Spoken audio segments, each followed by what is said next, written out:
ربنا آتنا في الدنيا حسنة وفي الآخرة حسنة وقنا عذاب النار ও বিশাল আকাশের মালিক, বিশাল জমিনের মালিক, বিশাল মরুভূমির মালিক, বিশাল পাহাড়ের মালিক, লৌহে মাহফুজের মালিক, বাইতুল মামুরের মালিক, সিদরাতুল মুনতাহার মালিক, লৌহে মাহফুজের মালিক, বিশাল আরশের মালিক।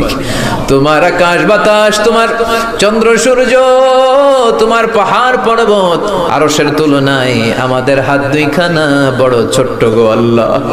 ছোট দুটি হাত পেতে বুক ভরা আশা নিয়ে তোমার শাহী দরবারে এই গহীন রাতে তোমার পেয়ারা বান্দাদেরকে নিয়ে ভিক্ষুকের মতো, নাদানের মতো, মূর্খের মতো হাত তুললাম। আমাদের হাত দুইখানা কবুল আর মঞ্জুর করে দাও। আকাশের নিচে জমিনের উপরে আমাদের চেয়ে বড় কোনো গুনাহগার আর দ্বিতীয়টা নাই।